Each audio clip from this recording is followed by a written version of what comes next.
آج کی اس ویڈیو میں ہم آپ کو بتائیں گے کہ امام صاحب کی بیٹی آخر ایسا کون سا گناہ کرتی تھی کہ جس کی وجہ سے اس پر اتنا دردناک عذاب آیا کہ جس کو گاؤں والے دیکھ کر توبہ اور استغفار کرنے لگے۔ لہٰذا ہماری آپ سے گزارش ہے کہ ہمارے اس عبرت ناک واقعے کو اینڈ تک ضرور دیکھیے گا اور اس واقعے کو اپنے دوست احباب کے ساتھ بھی ضرور شیئر کریں، کیونکہ اس واقعے کو سننے سے ہو سکتا ہے ان کی زندگیاں بھی بدل جائیں اور وہ نیک کام کرنے لگ جائیں اور آپ کے لیے صدقہ جاریہ بن جائے۔ پیارے ناظرین، بشیر صاحب کی بیٹیاں سارا دن ٹی وی دیکھتی رہتی۔ جب وہ منع کرتے، بیوی بیچ میں آ جاتی، کہتی بچیاں ہیں، انہیں آزادی سے جینے دیں، آپ کیا ہر وقت روک ٹوک کرتے ہیں؟ بشیر صاحب کو بیوی اور بیٹیوں کی بات پر افسوس ہوتا، ان کے دل میں خدا کا خوف تھا۔ پھر ایک دن ان کی بیٹی ٹی وی دیکھتے ہوئے بڑے بےہودہ قسم کا رقص کرنے لگی تو انہوں نے اسے آگے بڑھ کر ایک تھپڑ لگا دیا۔ ان کی بیوی نے غصے میں انہیں برا بھلا کہا تو بشیر صاحب گھر سے نکل کر مسجد چلے گئے۔ تھوڑی ہی دیر بعد ایک بچہ دوڑتا ہوا آیا اور اس نے بتایا کہ گرمیوں کی شام تھی، عصر کے بعد بھی ایسا لگ رہا تھا جیسے اب بھی سورج سوا نیزے پر موجود ہے۔ گرمی تھی کہ کم ہونے کا نام ہی نہیں لے رہی تھی۔ ایسے میں بوڑھے بشیر صاحب کے لیے نوکری کرنا بہت مشکل تھا۔ 55 سال کی عمر میں وہ بہت سی بیماریوں میں مبتلا ہو چکے تھے، لیکن گھر خرچہ چلانے کے لیے انہیں نوکری کرنی تھی۔ پھر 3 جوان بیٹیوں کا ساتھ تھا جن کے رشتوں کے لیے وہ بے حد پریشان تھے۔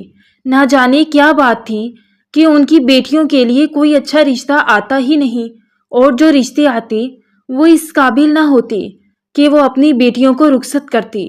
1-2 اچھے رشتے آئے بھی تھے، لیکن اسے ان کی بیٹیوں نے ٹھکرا دیا تھا۔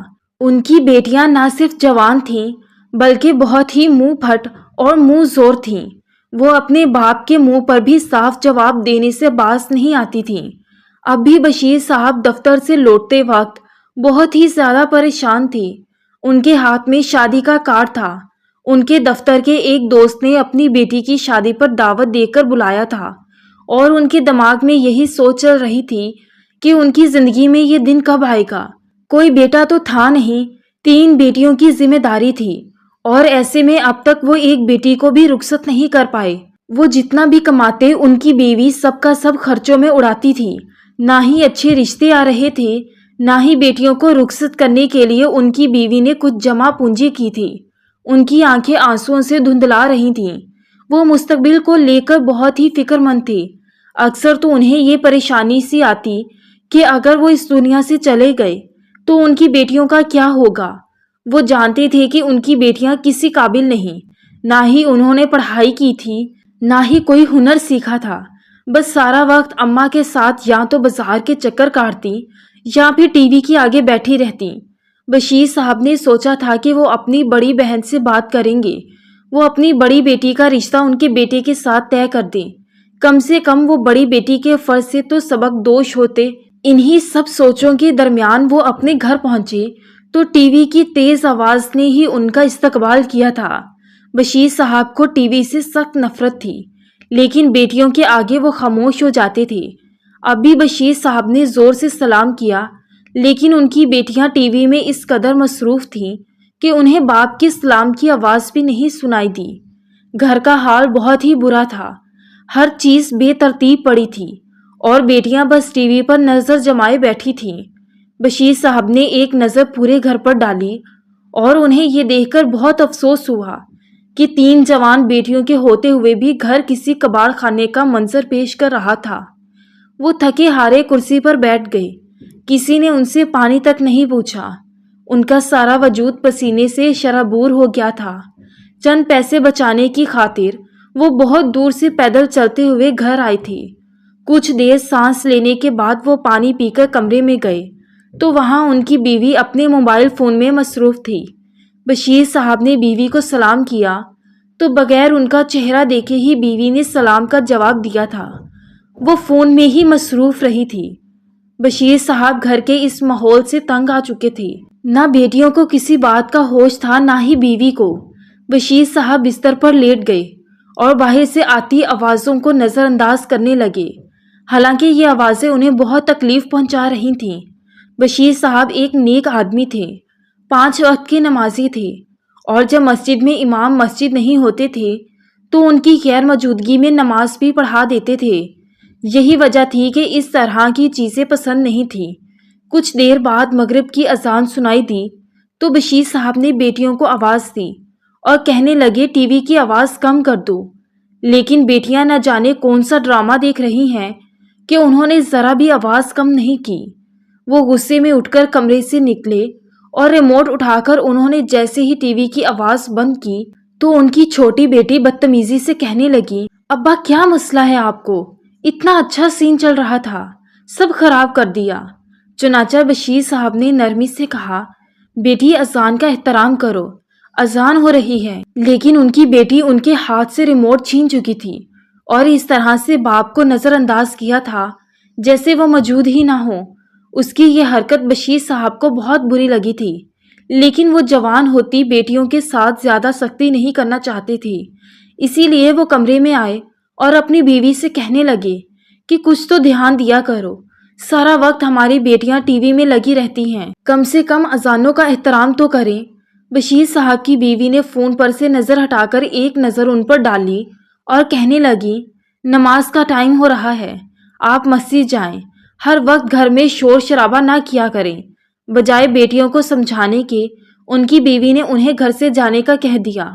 چنانچہ بشیر صاحب نے ایک افسوس بھری نظر بیوی پر ڈالی اور ٹوپی اٹھا کر نماز کے لیے گھر سے نکل گئے۔ نماز کے بعد دعا میں ہاتھ اٹھائے تو وہ پھوٹ پھوٹ کر رونے لگے۔ انہیں واقعی اس بات کی پریشانی تھی کہ ان کے جانے کے بعد ان کے گھر کا کیا ہوگا۔ ان کی بیٹیوں کا مستقبل انہیں تاریک نظر آنے لگا تھا۔ نماز ادا کرنے کے بعد وہ اپنی بڑی بہن کے گھر چلے گئے۔ وہاں جا کر روتے ہوئے انہوں نے بہن کے آگے فریاد کی کہ ان کی بہن ان کی بڑی بیٹی کا رشتہ لے، لیکن بڑی بہن نے صاف کہہ دیا کہ ہم ایسی بہو نہیں چاہتے جسے نہ دین کا پتہ ہے نہ دنیا کا ہوش ہو۔ اور بڑی بہن نے صاف صاف کہہ دیا کہ آپ کی بیٹیاں نہ پڑھی لکھی ہیں اور نہ ہی انہیں گھرداری آتی ہے، نہ دینداری۔ میں ایسی لڑکی کو کیسے اپنی بہو بنا لوں؟ مجھے اپنے گھر کا سکون برباد نہیں کرنا۔ ویسے تو ان کی بڑی بہن بہت اچھی تھی، لیکن اس کی بات اپنی جگہ ٹھیک تھی، اسی لیے بشیر صاحب کو خاموش ہو کر واپس لوٹ آئے۔ رات کے 11 بجے وہ سونے کے لیے لیٹے، تب بھی گھر میں ٹی وی کی آواز پورے زور سے گونج رہی تھی، اور پھر اسی رات 1 بجے تک وہ کچی پکی نیند میں کروٹیں بدلتے رہے، لیکن ٹی وی کی آواز کم نہ ہوئی۔ ان کی بیٹیاں ساری ساری رات جاگتی اور آدھا آدھا دن سوتی تھیں، اور یہی وہ باتیں تھیں شاید جن کی وجہ سے کوئی بھی بشیر صاحب کی بیٹیوں کا رشتہ لے کر نہیں آتا تھا۔ چنانچہ اگلی صبح بشیر صاحب کی آنکھ کھلی تو انہیں شدید بخار تھا۔ مجبوراً انہوں نے دفتر سے چھٹی کر لی۔ آدھا دن تک گھر میں سناٹا رہا کیونکہ ان کی بیٹیاں سو رہی تھیں، لیکن جب وہ ظہر کی نماز کے بعد بھی نہ اٹھی تب انہوں نے اپنی بیوی سے کہا کہ تمہاری کوئی بھی بیٹی نہیں اٹھی، تم بیٹیوں کو تمیز کیوں نہیں سکھاتی؟ ساری ساری رات جاگتی ہیں اور آدھا دن سوتی ہیں، یہ کون سا طریقہ ہے؟ میں بیٹیوں کی شادی کو لے کر پریشان ہوں، تم نے بھی کوئی جمع پونجی اکٹھی نہیں کی، ہماری بیٹیوں کا کیا بنے گا؟ چنانچہ بشیر صاحب کی بیوی نے ایک نظر ان پر ڈالی اور کہنے لگی، ہماری بچیاں آپ پر بوجھ نہیں ہوئی، اور آج کل کے دور میں تو ہر گھر میں ایسے ہی روٹین ہوتی ہے، آپ پتہ نہیں کیوں چھوٹی چھوٹی باتوں پر اتنا شور کرتے ہیں، جا کر آرام کریں، آپ کو میں کمرے میں کھانا دے دوں گی۔ آپ گھر میں ہیں تو اس کا مطلب یہ نہیں ہے کہ بچوں کے پیچھے ہی پڑ جائیں، انہیں آزادی سے ان کی زندگی جینے دیں۔ مجھے اچھی طرح معلوم ہے کہ یہ سب باتیں آپ کو آپ کی بڑی بہن نے سکھائیں، کل بھی آپ اس کے گھر گئے تھے نا، اب آ کر آپ نے ہمیں ہی سنانا شروع کر دی۔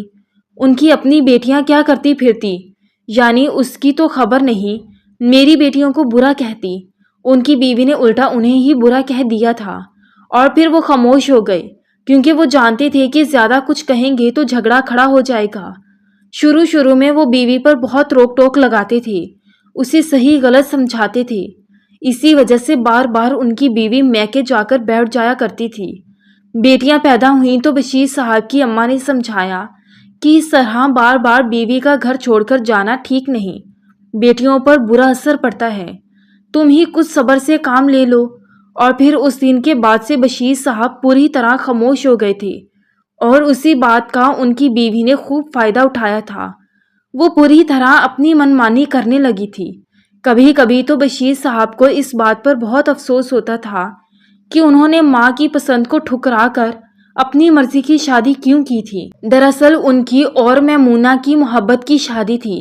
میمونہ ان کے محلے دار تھی، وہ بچپن سے ہی اسے دیکھتے آئے تھے، لیکن جب وہ جوان ہوئی تو بشیر صاحب کے دل میں اتر گئی۔ بشیر صاحب نے فیصلہ کیا تھا کہ وہ میمونہ سے شادی کریں، اور جب یہی بات انہوں نے اپنی والدہ کو بتائی کہ وہ میمونہ کو پسند کرتے ہیں اور اس سے شادی کرنا چاہتے ہیں، تو ان کی والدہ اور بہنوں نے صاف منع کیا۔ کہنے لگیں وہ لڑکی خوبصورت ضرور ہے، لیکن اس کی سیرت اچھی نہیں ہے، نہ ہی وہ دیندار گھرانے سے ہے، اور نہ ہی ان کے گھر میں لڑکیوں کی کوئی تربیت ہے۔ بشیر صاحب کی والدہ کے لیے لڑکی کا دیندار ہونا بہت ضروری تھا، اور انہوں نے تو بشیر صاحب کے لیے لڑکی بھی پسند کر رکھی تھی۔ اسی لیے بیٹے کو صاف لفظوں میں منع کرتے ہوئے وہ کہنے لگیں کہ کسی کی بیٹی کا عیب نہیں نکالنا چاہیے، لیکن میمونہ اور اس کی بہنیں بہت ہی آوارہ قسم کی لڑکیاں ہیں، ہر وقت دروازے پر لٹکی رہتی ہیں۔ میمونہ بھی تو ہر وقت دروازے پر ہی کھڑی رہتی ہے، لیکن اس وقت جوانی کا زور تھا۔ بشیر صاحب کو اپنی ماں بہنوں کی باتیں سمجھ نہیں آئی تھیں۔ جب ماں نے بار بار سمجھانے کی کوشش کی تو انہوں نے ہی کہا تھا کہ اماں جو بھی ہو آپ بس میری شادی کروا دیں۔ اکلوتی بیٹے کی خواہش پر ماں نے خاموشی اختیار کرتے ہوئے میمونہ سے بشیر صاحب کی شادی کروا دی۔ لیکن جیسے ہی چند دن گزرے، میمونہ کے رنگ پوری طرح کھل کر سامنے آ گئے۔ وہ گھر کی کسی کام کو ہاتھ نہیں لگاتی تھی اور بنا بات کے جھگڑا کرتی، اور ہر وقت اسے بس گھر سے باہر جانے کی لگی رہتی تھی۔ چند ہی مہینوں میں بشیر صاحب کو اپنی غلطی کا احساس ہو گیا۔ بشیر صاحب شروع سے ہی نمازی اور پرہیزگار تھی، لیکن میمونہ ایک وقت کی نماز پڑھنا بھی گوارا نہیں کرتی تھی۔ ہر وقت ناخنوں پر نیل پالش لگی رہتی، میک اپ سے چہرہ بھرا ہوتا، اور وہ کبھی چھت پر تو کبھی دروازے پر لٹکتی نظر آتی۔ شروع میں تو اس بات پر کئی دفعہ ان سے جھگڑا بھی ہوا، لیکن میمونہ کے ماں باپ اسے بہت سپورٹ کرتے تھے، اسی لیے وہ اپنے گھر جا کر بیٹھ جایا کرتی تھی۔ بشیر صاحب محبت کے ہاتھوں مجبور تھے، بار بار اسے منا کر واپس لے آتے، اور پھر جب ایک کے بعد دوسری بیٹی کی پیدائش ہوئی تو پھر ان کی اماں نے انہیں سمجھایا کہ بیٹیوں کے مستقبل پر ان کا برا اثر پڑے گا۔ ماں باپ کی لڑائی بچوں کو بہت متاثر کرتی ہے، اور پھر بشیر صاحب بیٹیوں کی وجہ سے خاموش ہو گئے، لیکن ہر گزرتے دن کے ساتھ وہ بہت زیادہ پریشان ہوتے جا رہے تھے۔ بوڑھی ماں گھر کا سارا کام کرتی اور اپنی پوتیوں کو بھی سنبھالتی۔ میمونہ کو تو اپنے سجنے اور سنورنے سے فرصت ہی نہیں۔ یہ بیٹیاں بھی نہ جانے اس نے کیسے پیدا کر دی تھیں، ورنہ اس کا بس چلتا تو وہ کبھی بھی ماں نہ بنتی۔ اس کے لیے اس کی خوبصورتی سے بڑھ کر کچھ بھی نہیں تھا۔ جب ان کی ماں اپنے آخری وقت پر پہنچی تو بستر پر پڑ گئی، اور انہی دنوں گھر کا سارا نظام درہم برہم ہو گیا۔ بشیر صاحب کو اس بات کا اچھی طرح سے احساس ہو گیا تھا کہ اب تک ان کا گھر ان کی ماں نے ہی سنبھالا ہوا تھا۔ چنانچہ ماں کا انتقال ہوا تو میمونہ نے اور بھی کھل کر منمانی کرنا شروع کر دی، نہ ہی بیٹیوں پر توجہ دیتی، نہ ہی گھر پر۔ اسی محلے میں اس کی کافی ساریاں سہیلیاں تھیں، وہ کبھی کسی کے گھر چلی جاتی تو کبھی کسی کے، اور کبھی کسی سہیلی کو ساتھ لے کر بازار کے لمبے چکر پر نکل جاتی، اور پیچھے سے بشیر صاحب دفتر کے ساتھ گھر بھی سنبھالتی۔ کچھ عرصے تک ان کی بیٹیاں اسکول گئیں، اس کے بعد وہ بھی گھر بیٹھ گئیں۔ انہیں بھی ماں کی طرح ہر وقت تیار رہنے کا شوق تھا، بڑے بڑے ناخنوں پر نیل پالش لگانے کا، مہندی سے ہاتھ سجائے۔ وہ خود کو کسی فلم کی ہیروئن سمجھتی تھیں، جبکہ بشیر صاحب چاہتے تھے کہ ان کی بیٹیاں دیندار اور نیک ہوں، مگر بیٹیوں پر ماں کی تربیت کا اثر کہ وہ بشیر صاحب سے ہی بدتمیزی پر اتر آئی تھیں، اور اب تو ان کے رشتے بھی اسی وجہ سے نہیں آ رہے تھے، کیونکہ ہر کوئی میمونہ کی فطرت سے واقف تھا۔ سب کا یہی کہنا تھا کہ اس نے بیٹیوں کو بھی اپنے جیسا ہی پروان چڑھایا ہے، اور جس طرح میمونہ نے اپنے گھر کو نظر انداز کیا ہے اسی طرح اس کی بیٹیاں بھی کریں گی۔ اور یہی وجہ تھی کہ بشیر صاحب ہر وقت اسی فکر میں لگے تھے۔ کبھی کبھی تو وہ سوچتے کہ کاش اپنی ماں کی بات مان کر وہ میمونہ جیسی عورت سے شادی ہی نہ کرتے تو آج ان کی زندگی ایک نارمل انسان جیسی ہوتی۔ ایسے ہی فکروں میں ڈوبے کئی دن گزر گئے اور پھر ایک دوپہر وہ دفتر کے کام جلدی نپٹا کر گھر واپس لوٹے تو یہ دیکھ کر حیران رہ گئے، کیونکہ گھر کے دروازے پر ایک غیر لڑکا کھڑا تھا اور ان کی بیٹی ہنس ہنس کر اس سے باتیں کر رہی تھی۔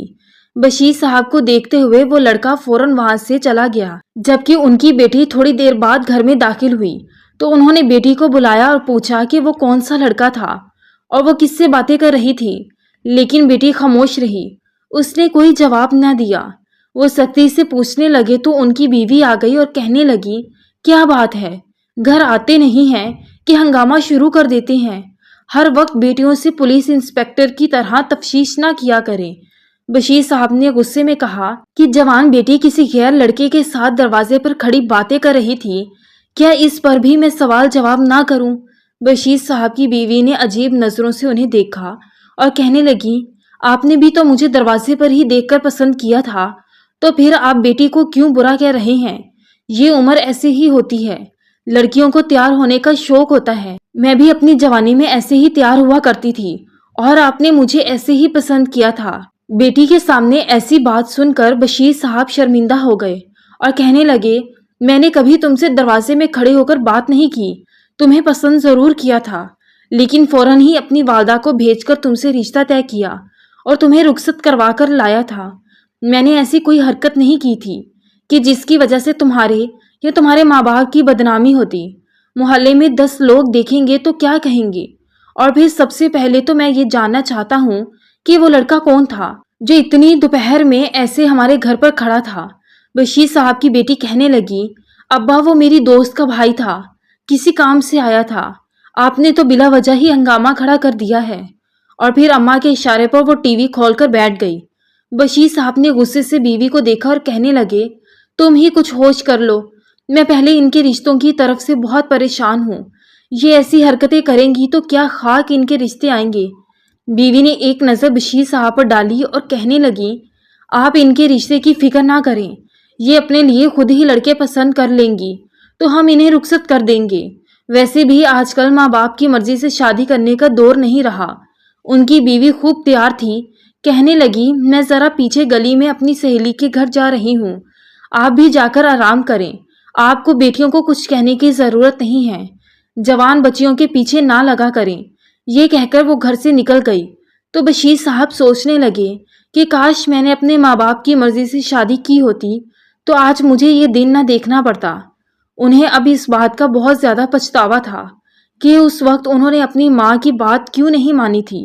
وہ جان چکے تھے کہ ان کی ماں ایک نیک پرہیزگار عورت تھی جس نے اس وقت انہیں سمجھ دینے کی کوشش کی تھی، لیکن اس وقت تو بشیر صاحب کے دماغ پر محبت کا بھوت سوار تھا کہ انہوں نے اپنی ماں کی کوئی بات نہ سمجھی اور آج وہ پچھتا رہے ہیں تو ان کے پاس واپسی کا کوئی راستہ نہیں تھا۔ وہ اپنے کمرے میں چلے گئے۔ باہر تینوں بیٹیاں زور و شور سے گانے چلا کر بیٹھی تھیں۔ بشیر صاحب نے کچھ بھی نہ کہا، لیکن عصر کی اذانیں ہوئیں اور گانوں کی آواز کم نہ ہوئی تو وہ کمرے سے نکلے اور یہ دیکھ کر ان کے قدموں تلے سے زمین نکلی کہ ان کی بڑی بیٹی تیز آواز میں گانے چلا کر کسی بے ہودہ قسم کے گانے پر بے ہودہ رقص کر رہی تھی۔ کبھی وہ کمر مٹکا دیتی تو کبھی سینہ، دوپٹے سے بے نیاز تنگ لباس میں جوان بیٹی کو ایسا رقص کرتے دیکھ کر وہ شرم سے زمین میں گڑ گئے تھے۔ آگے بڑھ کر انہوں نے ٹی وی بند کیا اور غصے سے کہنے لگے، یہ میرا گھر ہے، کوئی طوائف خانہ نہیں ہے، تم تینوں کو شرم نہیں آتی؟ یہ سننا تھا کہ بڑی بیٹی بدتمیزی سے بولی کہ ابا آپ ایسا کریں، مسجد میں ہی بسترا لگا لیں، گھر ہی نہ آیا کریں، آپ کو ہر وقت بس لیکچر دینا آتا ہے۔ بیٹی کی بات سن کر بشیر صاحب نے اسے سمجھانے کی کوشش کی کہ شریف گھروں کی لڑکیاں ایسی حرکتیں نہیں کرتی، اللہ تعالیٰ ناراض ہوتا ہے، لیکن بشیر صاحب کی بیٹی نے ان کی ایک نہ سن کر کہنے لگی، اللہ مجھ سے ناراض ہوگا نہ آپ کو کیا ہے، آپ جائیں، جا کر مسجد میں بیٹھ جائیں۔ اس نے دوبارہ ٹی وی کھول دیا اور ان کے سامنے ہی رقص کرنے لگی۔ اس نے یہ بدتمیزی کرنا اپنی ماں سے ہی سیکھا تھی، اس کی ماں بھی ایسی ہی تھی، غلطی کر کے وہ کبھی بھی شرمندہ نہیں ہوتی تھی بلکہ ڈھٹائی سے اپنی غلطی پر سینہ چوڑا کر کے گھومتی تھی، اور ان کی بڑی بیٹی نیلم نے بھی یہی کیا تھا۔ آنکھوں میں آنسو لیے انہوں نے گھر چھوڑا تھا اور مسجد میں آ کر بیٹھ گئے تھے۔ نماز پڑھنے کے بعد بھی ان کا گھر واپس جانے کا دل نہیں کر رہا تھا۔ وہ بس مسجد کے ایک پلر سے ٹیک لگائے خدا کے حضور دعا مانگنے لگے کہ کس طرح ان کے بچوں کو ہدایت مل جائے۔ اتنے میں محلے کا ایک بچہ دوڑتا ہوا آیا اور کہنے لگا، بشیر صاحب جلدی سے گھر جائیں، آنٹی نے آپ کو بلایا ہے۔ یہ سن کر بشیر صاحب حیران ہوئے۔ کچھ دیر پہلے تک سب کچھ ٹھیک تھا، پھر اچانک کیا ہوا؟ وہ جلدی سے مسجد سے نکل کر گھر پہنچے۔ ان کے دروازے پر 7-8 عورتیں کھڑی تھیں اور وہ سب بہت ہی حیران و پریشان نظر آ رہی تھیں۔ بشیر صاحب نے جگہ بنائی اور گھر کے اندر گئے تو اپنی بیوی اور بیٹیوں کو دیکھا۔ ان کی بڑی بیٹی بری طرح چیخیں مار رہی تھی، جبکہ چھوٹی بیٹیاں پریشانی سے اس کے پاس بیٹھی تھیں اور بیوی کے چہرے کے رنگ بھی اڑ گئے تھے اور بڑی بیٹی بس چیخ چیخ کر ایک ہی بات کہہ رہی تھی کہ اماں سب کچھ اندھیرا ہے، سب کچھ اندھیرا ہے۔ بشیر صاحب نے پوچھا کیا ہوا ہے تو ان کی بیوی کہنے لگی کہ میں سہیلی کے گھر سے لوٹی تو مجھے بھی اس کے چیخنے کی آوازیں سنائی تھیں۔ بیٹیوں سے پوچھنے پر پتہ چلا کہ اسے بھی کچھ نظر نہیں آ رہا، سب کچھ اندھیرا دکھ رہا ہے۔ بشیر صاحب نے پوچھا کہ آخر ہوا کیا تھا؟ چھوٹی بیٹیوں نے بتایا کہ رقص کرتے کرتے نیلم گر گئی تھی اور پھر اچانک سے اسے نظر آنا بند ہو گیا۔ یہ سن کر بشیر صاحب بھی گھبرا کر جلدی سے گلی کے کونے والے ڈاکٹر کو بلا کر لائے۔ اس نے چیک اپ کیا اور کہنے لگا کہ ان کی بنائی کے ساتھ کچھ مسئلہ ہوا ہے، انہیں کسی بڑی اسپیشلسٹ کو دکھائیں۔ بشیر صاحب نے اپنی الماری سے پیسے نکالے، بیٹی کو ٹیکسی میں بٹھا کر بڑے ڈاکٹر کے پاس لے گئے اور جب چیک اپ ہوا تو پتہ چلا کہ ہمیشہ ہمیشہ کے لیے اس کی بینائی چلی گئی۔ اور جب یہ بات اس کی بڑی بیٹی نے سنی تو اس کو دل کا اٹیک ہوا اور وہ وہیں پر مر گئی۔ بشیر صاحب کو اپنی بیٹی سے لاکھ شکوہ سہی، لیکن وہ باپ تھے، انہیں اپنی بیٹی کی موت کا بہت دکھ ہوا۔ وہ اس کو اٹھا کر اپنے گھر لائے۔ چنانچہ جب بشیر صاحب کی بڑی بیٹی نیلم کا جنازہ اس کے گھر والے اٹھانے لگے تو اس کا جنازہ بھاری ہو گیا۔ بہت سارے لوگوں نے مل کر زور لگایا لیکن پھر بھی اس کا جنازہ نہ اٹھا۔ پھر امام صاحب نے بشیر صاحب سے پوچھا کہ یہ کون سا گناہ کرتی تھی کہ جس کی وجہ سے اس کا جنازہ نہیں اٹھا۔ چنانچہ بشیر صاحب نے نظریں جھکا لیں اور شرمندہ ہو کر امام صاحب کو بتانے لگی کہ یہ ہر وقت ٹی وی پر بیٹھی رہتی تھی، نہ ہی اذانوں کا احترام کرتی تھی، نہ ہی نماز پڑھتی۔ میں جب بھی اس کو ٹی وی بند کرنے کا کہتا تو یہ مجھ سے جھگڑنے لگتی تھی۔ شاید ہو سکتا ہے کہ اسی وجہ سے اس پر یہ عذاب آیا اور اس کا جنازہ اٹھایا نہیں جا رہا۔ چنانچہ امام صاحب نے کہا کہ ٹی وی کو بھی اس کے ساتھ اٹھایا جائے۔ چنانچہ یہ دیکھ کر لوگ حیران رہ گئے کہ جب ٹی وی کو اٹھایا گیا تو اس کی لاش بھی اٹھ گئی۔ پھر ٹی وی کو اس کی لاش پر رکھ کر قبرستان لے گئے اور وہاں پر جا کر اس کو ٹی وی کے ساتھ ہی قبر کے اندر دفن کر دیا۔ جیسے ہی اس کی قبر کو کھودا گیا اور اس کو قبر میں رکھا گیا اور ساتھ میں ٹی وی کو بھی رکھا گیا تو دیکھتے ہی دیکھتے اس کی قبر میں کئی سارے سانپ اکٹھے ہو گئے اور اس کو ڈنک مارنے لگے۔ یہ منظر دیکھ کر بشیر صاحب اور اس کی بیٹیاں ڈر گئیں اور خوف خدا سے رونے لگیں اور بشیر صاحب کی بیٹیاں اپنے باپ سے کہنے لگیں کہ ابا جان ہم شرمندہ ہیں، ابا جان ہمیں معاف کر دیں، ہمیں ہمارے کیے کی سزا مل رہی ہے، نہ کبھی ہم نے اذانوں کا احترام کیا، نہ آپ کی بات کا مان، اسی لیے سب کچھ ہوا ہے۔ چنانچہ پھر جیسے تیسے کر کے رشتے داروں نے اس کی قبر پر مٹی ڈال دی اور اس کو دفنا کر گھر واپس آ گئے۔ لیکن بشیر صاحب اور اس کی بیٹیاں یہ منظر کبھی بھی بھول نہیں پا رہی تھیں اور وہ خوف کے مارے رو رہی تھیں اور رو رو کر اللہ تعالیٰ سے دعا کر رہی تھیں کہ یا اللہ ہمیں معاف کر دے۔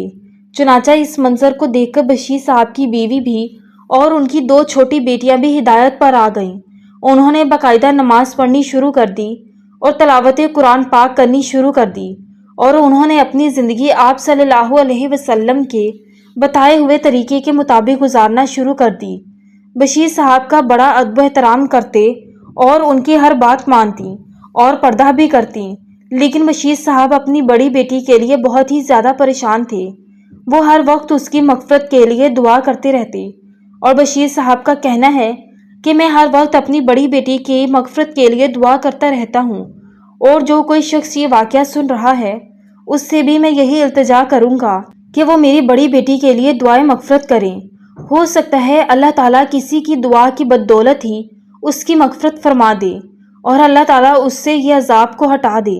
اللہ تعالیٰ سے دعا ہے کہ اللہ تعالیٰ ہمیں اذانوں کا احترام کرنے، 5 وقت نماز پڑھنے، تلاوت قرآن پاک کرنے اور پردہ کرنے کی توفیق عطا فرمائے، اور اللہ تعالیٰ ہمیں نیک اعمال کرنے کی توفیق عطا فرمائے اور گناہوں سے بچائے، اور اللہ تعالیٰ ہمیں اپنی زندگی حضور پاک صلی اللہ علیہ وسلم کے بتائے ہوئے طریقے کے مطابق گزارنے کی توفیق عطا فرمائے۔